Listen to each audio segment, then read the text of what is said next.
I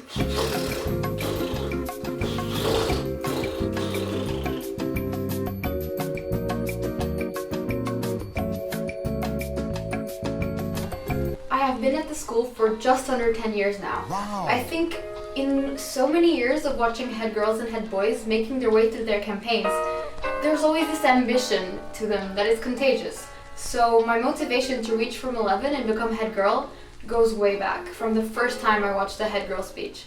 Firstly, I would like to thank those who have already shown support for me throughout my campaign. You've been amazing, and I hope you stick by me till the end.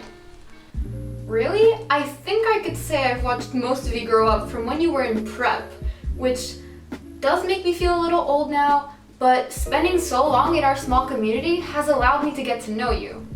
I've heard your voices, I know how we think as a group, and most importantly, I know what's worked for us and what hasn't, because I've experienced it myself alongside you.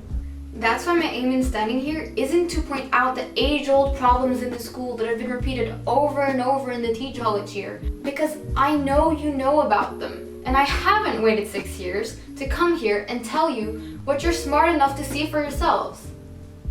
To me, what needs to be seen in a head prefect right now is a change in approach. We have to stand back and see what we can do to create a lasting solution for our student issues in general, in the way that we actually tackle those problems. A head prefect acts as the middle ground between students and staff, and even the school leadership team. In this, there is a huge opportunity to play a part in the way decisions are made, decisions about us, and I want to make sure this is a fair process that doesn't involve just finding an easy way out. After having had some of my own ideas turned down because they seemed too out of the ordinary, and having seen and taken part in the Trousers for Girls movement that was treated poorly by the school last year, I have seen firsthand the issues with some of the communication and decision making that happens between the moment our ideas are given and when they receive their final judgment.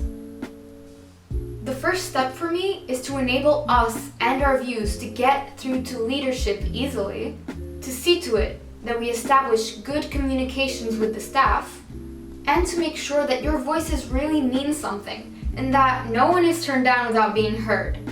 Of course, although one of my main rules is to look at the big picture, I have also been working on some separate areas of improvement throughout the whole year. And this is part of the work I aim to continue doing. Aside from speaking out on student issues, I have taken a leading role either in the organization or the development of all the events you've seen so far. And alongside my organizational work, I have also done plenty of hands-on creative work, from my Halloween video to my various posters and designs. This is because creativity is one of my big focuses, and I've never been afraid to raise the bar in that aspect. And that's what I wish to do, to push the organization of future events and aspects of school life.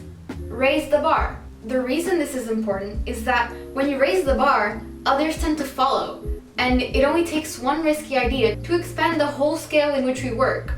Now, if there's something people will tell you about me, aside from jokes about my height or my proficiency for licking my elbow, it's that I never run out of ideas, and I always think big.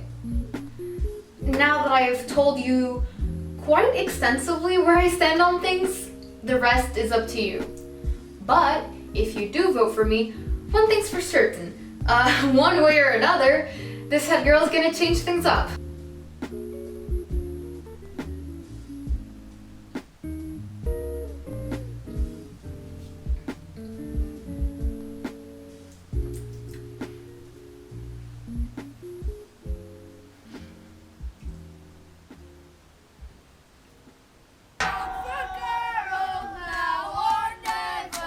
Okay, bye.